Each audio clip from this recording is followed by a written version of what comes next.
Hi, I'm Bill Carmody, and I'm thrilled today to have Tony Robbins and Joe Berlinger here today to talk about their new movie coming out, Tony Robbins, I'm Not Your Guru, that is premiering on Netflix on this Friday at, it actually just launches at midnight, right? It'll be in 190 countries, actually. It's really exciting. Amazing. 81 million subscribers, 190 countries. For somebody like me who's been making films a long time, it's just awesome that, that many people can see it that quickly. And they've done the translation on it all already, too. It's In 180 countries. Yeah, 190. Wow, that's amazing. Well, so let's kick it off, Joe. You basically have had an Academy Award nominee and 7 Emmy Awards nominees, as well as an actual Peabody Award and an Emmy, correct? And he's won 2 Emmys. And 2 Emmys. Two I don't call it Peabodys. short. Don't sell the guy short. So what made you compelled to want to do a documentary with Tony Robbins? It just happened at the right time in my life, and it just was very organic. I mean, Tony and I met socially.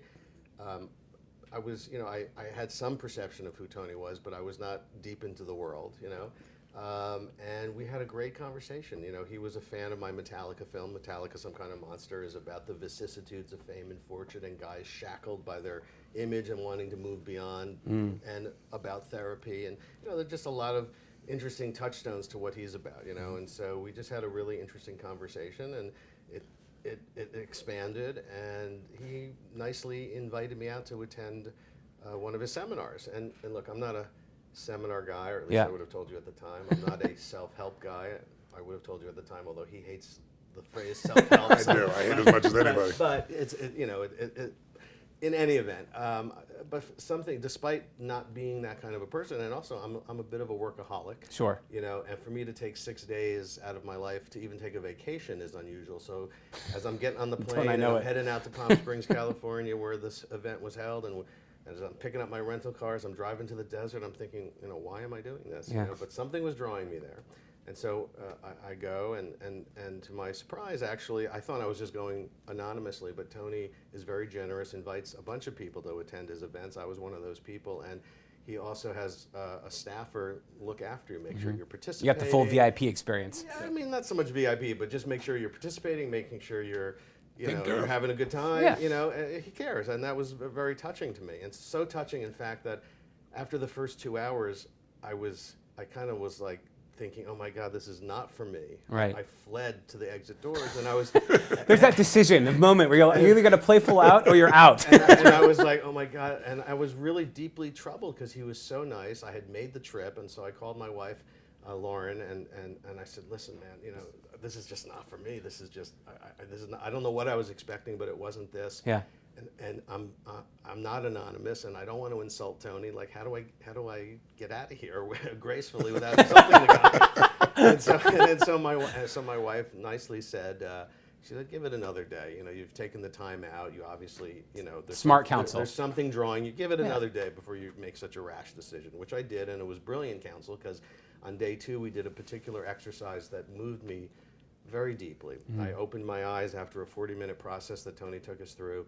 And I was flooded in tears. Was this Date with Destiny, by the way? This was Date with Destiny, yeah. And I would also tell you at the time that I wasn't a crier. Right. I mean, there's reasons for that. There's issues in my, childhood that, caused me to be the way I am or whatever. But I hadn't cried like that ever, And there was this sense of relief. Absolutely. Not like...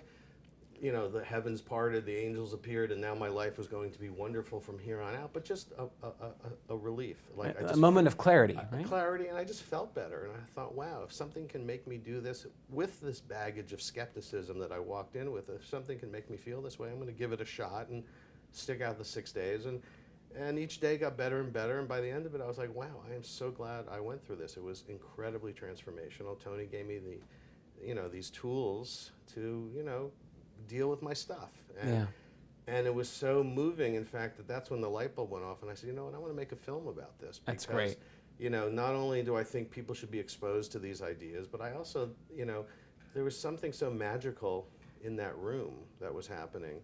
Like, the boundaries between people just disappear. There's 2,500 people from all walks of life, all different socioeconomic levels, different reasons for being there. Some people are there in real pain and really looking to work through those traumas. Some people are there because they're luckily they've avoided trauma.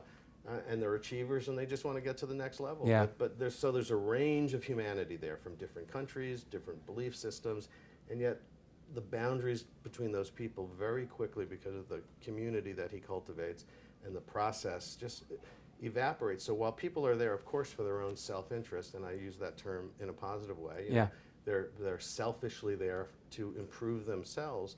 That's obviously a part of it. But what quickly happens, what happened to me and what happens to everyone there, is that you're also there for the other person. Sure. This human connection, which the more you give, the more you get. Exactly, and I've never seen that happen in a room of 2,500 people before, where you're rooting and cheering the next person on, and that feeling of camaraderie is something I thought I could bring, which is a very three-dimensional thing. I thought I would use the two-dimensional film and try to create that feeling in people.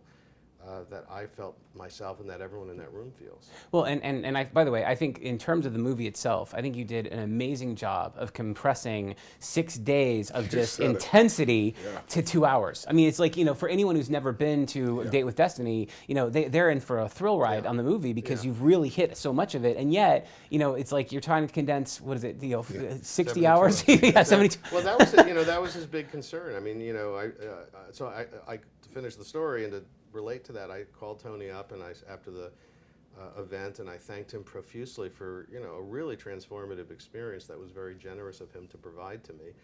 And I said, hey, you know, I would love to make a film about it. Of course, I thought he'd be like, yeah, let's do it, man.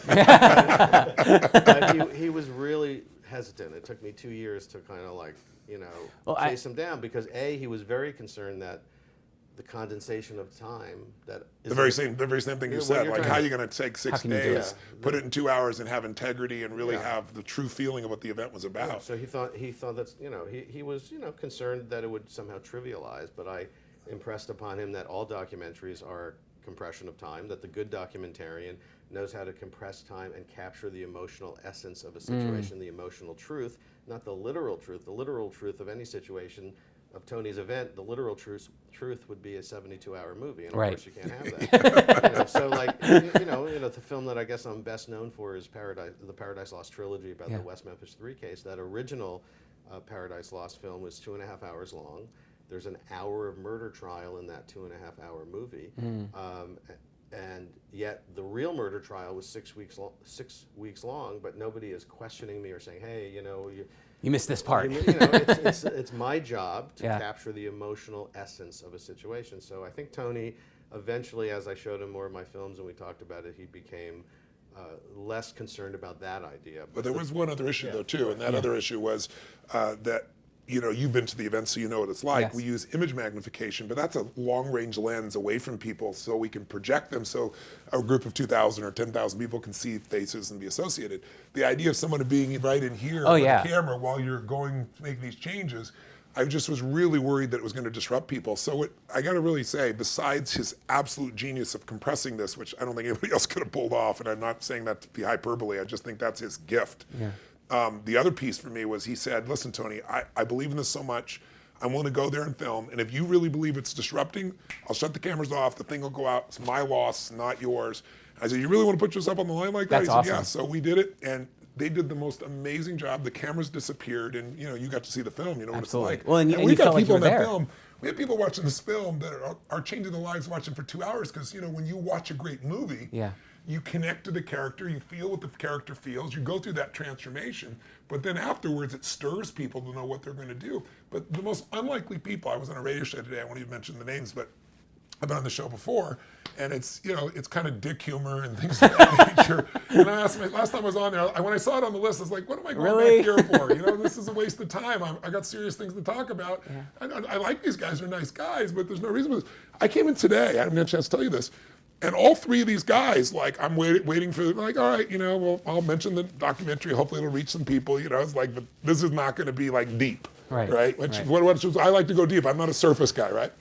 These guys start out, oh, my God, we saw the film. I can't believe it. We talked about Black Lives Matter. We talked about Six Humanity. We talked about everything for 45 minutes.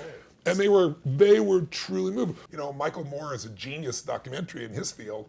And he's not the kind of guy that this would be his cup of tea normally by any stretch. Right. I think it all bullshit. Right. And he reached out to Joe the other day to compliment him and say, he said that the film literally changed his life. It was life-changing to watch this film. He wants us to come. We're coming to Michigan to do a premiere. And told Joe, like, the level of courage you had to do this your way and not listen to everybody else. I mean, what else did he say? He was extraordinary. You take some credit for what you did. I mean, he said that he thinks the film will actually save lives. Yeah. And that he was pleased that I chose to make a film through an optimistic lens instead of the typical documentary that that has to criticize or take people down or whatever. Yeah. And look, I've made lots of films where you're pointing out a social injustice or a social.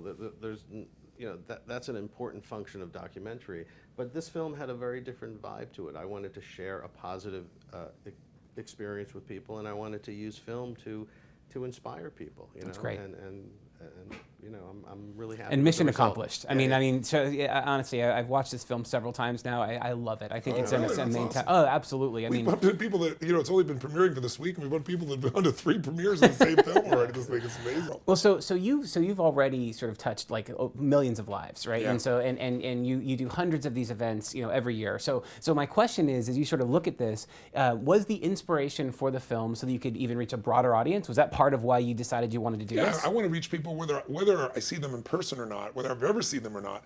I want people to have an experience of transformation and an experience of looking at their life, because most people are making a living. They're not designing their life. They're not creating life on their terms. Sure. And the idea, when you witness people go through such extreme examples, like you've seen the films, there's some people there that were suicidal. There are people there that got $200 million in their board. It's a different problem, right?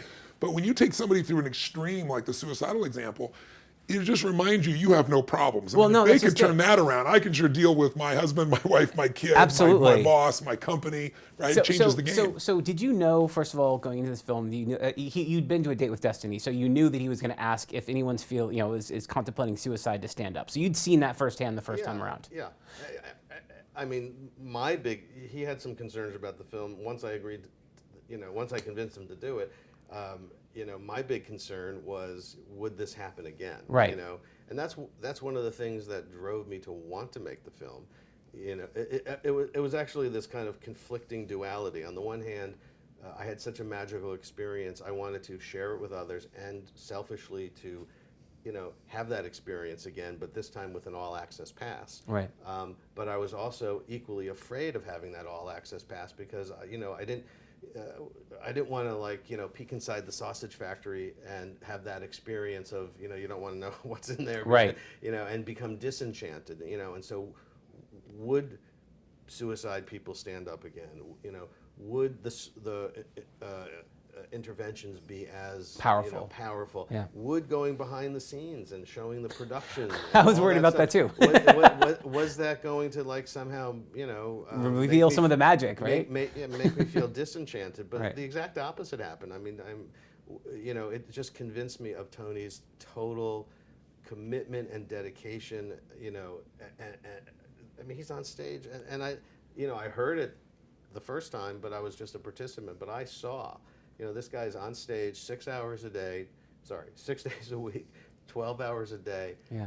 And then when it's over, he's riding home and debriefing with his team. And still working, trying to optimize it even better. Well, and that's what's so amazing for anyone who has been to one of your experiences, to see the off-camera piece of this, meaning the behind the curtain. You pull back the curtain and you see what's going on. I mean, it's like having VIP access, or riding around in your car with you and sort of seeing this person's going through this right now, and be sure you key in on that person. And you have a whole team and staff that are sort of feeding you the information that you need, which I think is really powerful.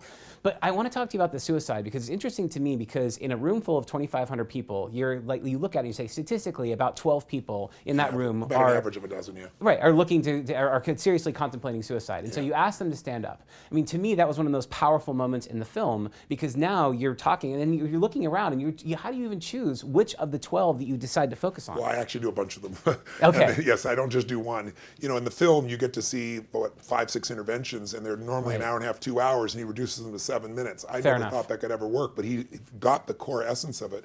But I just do a bunch of them if you watch, and I do one after another. And then I assign people to the balance of people, and I take everybody from the front of the room through a process that'll handle whatever's going on. Sure. But I use the suicide because it's just so extreme. It is. That when you see that person completely rewired, mentally, emotionally, physically, it just reminds you that change can happen now, that it isn't something that has to take 10 years. When people say it took 10 years to change, it took you a minute. It took you 10 years to get to the minute where you said no more, or I quit, or let's begin, or I love you, or I do. I mean, our life changes by decisions. Right. That's the moment where life changes.